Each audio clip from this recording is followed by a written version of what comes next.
Olha só, ele pesa um pouquinho mais de 1 quilo, mas comanda absolutamente tudo que a gente faz. É isso mesmo, estamos falando do cérebro. Um órgão que a gente acha que conhece, né? Mas que na verdade está cheio de mitos.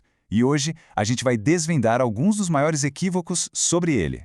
Essa aqui é, talvez, a ideia mais famosa sobre o cérebro. Aquela coisa que a gente vê em filme, em livro, sabe? A noção de que existe um potencial gigante ali, adormecido, só esperando para ser usado. Mas será que isso tem algum fundamento? Vamos descobrir. Bom, então vamos começar arrumando a casa. Antes de entender como o cérebro realmente funciona, a gente precisa jogar fora umas ideias antigas que, simplesmente, não são verdadeiras. Vamos direto para o maior mito de todos. A verdade que a gente vê em exames de imagem e tudo mais é que usamos praticamente o cérebro inteiro o tempo todo. Pensa nele como uma cidade que nunca dorme. Mesmo quando a gente está descansando, tem sempre luzes acesas, atividades rolando. A ideia de ter 90% do cérebro desligado é pura ficção. E aquela história de ser uma pessoa de cérebro esquerdo mais lógica ou de cérebro direito mais criativa? Pois é, também não é bem assim. A realidade é que os dois lados estão em constante comunicação. Para fazer uma obra de arte, é preciso criatividade e técnica. Para resolver um problema matemático, é preciso lógica e intuição. É um trabalho de equipe o tempo todo. O tamanho do cérebro, na verdade, não importa muito para a inteligência. O que realmente conta é a qualidade da rede de internet interna, digamos assim. A inteligência vem da riqueza e da velocidade das sinapses, que são as conexões entre os neurônios. É como ter uma cidade com ruas ótimas e sem trânsito, em vez de uma cidade gigante cheia de engarrafamento. E quem nunca falou isso, né? Eu funciono melhor sob pressão. A adrenalina de um prazo chegando pode até dar uma falsa sensação de foco, mas o que a ciência mostra é bem claro. O estresse constante libera hormônios tipo cortisol, que podem atrapalhar a comunicação entre os neurônios, prejudicando a memória e o raciocínio. Certo? Agora que a gente já tirou alguns mitos do caminho, vamos ao que interessa.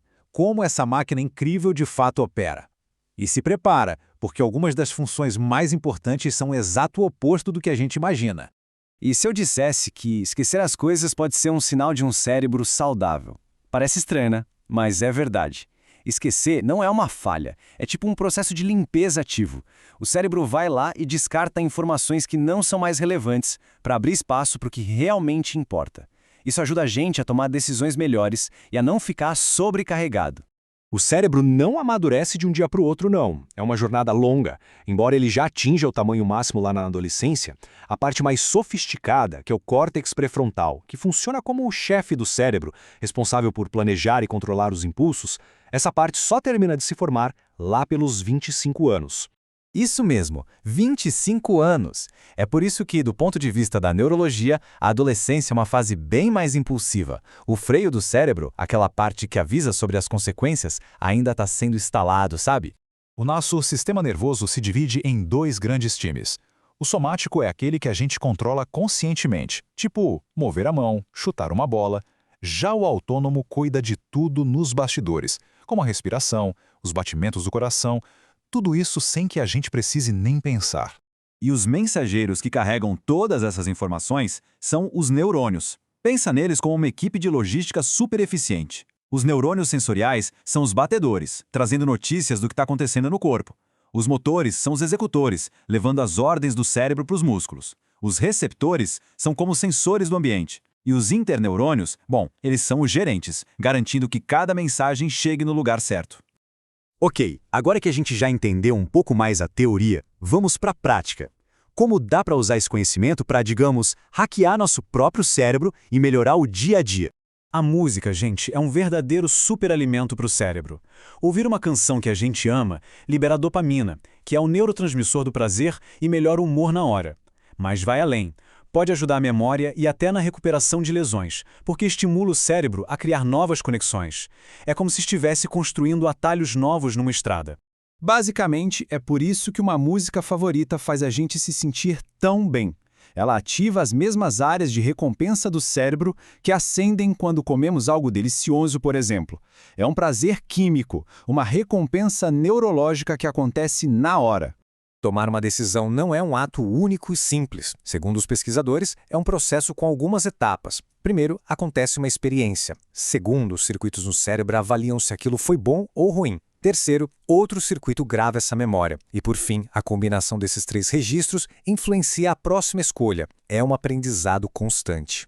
E agora, vamos falar sobre um dos maiores medos que existem sobre o nosso cérebro. A ideia de que, com o tempo, ele inevitavelmente piora. Mas, e se a história não for bem essa?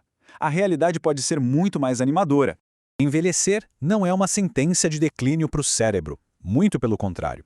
Enquanto a velocidade de raciocínio pode até diminuir um pouquinho, a experiência de vida vai aprimorando muitas outras habilidades. Não é sobre perder, é sobre mudar o foco. E aqui está a prova. Com o passar dos anos, a gente ganha o que se chama de sabedoria, né? O vocabulário expande, a capacidade de mediar conflitos melhora e aprendemos a controlar melhor as emoções. Um cérebro mais velho não é um cérebro mais fraco. Muitas vezes é um cérebro mais sábio. E tudo isso nos leva a uma reflexão final. Hoje, a gente descobriu que aquele defeito de esquecer é, na verdade, uma ferramenta essencial. Isso faz a gente pensar que outras aparentes falhas do nosso cérebro são, na verdade, superpoderes que a gente ainda não aprendeu a usar.